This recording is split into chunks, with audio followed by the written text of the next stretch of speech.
చంద్రబాబుకు serious warning ఇచ్చిన జగన్. దీనిపై ఈరోజు వీడియో చూసే ముందు ఈ వీడియో మరో 10 మందికి వెళ్ళాలి అంటే మీరు చేసే ఒక లైక్ నాకు ఎంతో అవసరం. ప్లీజ్ ఫ్రెండ్స్, ఒక లైక్ చేసి మన ఛానల్ ని సబ్స్క్రైబ్ చేసుకుంటారని ఆశిస్తున్నాను. అలాగే ఈ వీడియో గురించి మీరేమనుకుంటున్నారో కామెంట్ లో తెలియజేయండి. ఇంకా ఏమాత్రం లేట్ చేయకుండా వీడియోలోకి వెళ్దాం.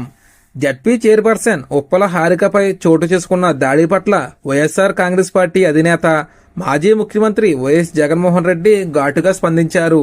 తమ పార్టీ నాయకుల మీద వరుసగా దాడులు చేయించడమే కాదు, చివరికి బీసీ మహిళ నాయకురాలు మీద కూడా చంద్రబాబు తన నాయకులు కార్యకర్తలతో దాడులు చేయిస్తున్నారని జగన్ ధ్వజమెత్తారు.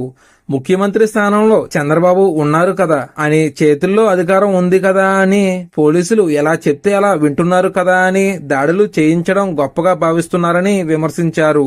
ఏం నేరం చేశారని ఒక బీసీ సామాజిక వర్గానికి చెందిన స్థానిక జడ్పీ సభ్యురాలు కృష్ణా జిల్లా చైర్పర్సన్ ఉప్పల హారికపై గుడివాడలో టీడీపీ వాళ్లను పంపి దాడులు చేయించారని జగన్ ప్రశ్నించారు. పైగా పోలీసులు ఉన్నప్పుడే వారి సమక్షంలోనే దుర్భాషలు ఆడుతూ ఈ దాడి చేయించారని ధ్వజమెత్తారు.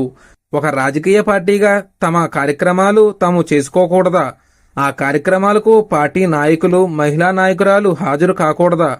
ఇదేమైనా తప్ప? మా వాళ్ళని ఎందుకు హౌస్ అరెస్ట్ చేయాల్సి వచ్చిందని నిలదీశారు. 6 సార్లు ఎమ్మెల్యేగా పనిచేసిన నల్లపురెడ్డి ప్రసన్నకుమార్ రెడ్డి ఇంటిపై కూడా నెల్లూరులో దాడులు చేయించారని ఆరోపించారు. ప్రజాస్వామ్యాన్ని, రాజ్యాంగబద్ధ పాలనను, చట్టాన్ని పూర్తిగా గాలికి వదిలేసి ఇష్టానుసారం ప్రవర్తిస్తే పరిస్థితులు ఎల్లకాలం ఒకేలా ఉండవని జగన్ వ్యాఖ్యానించారు.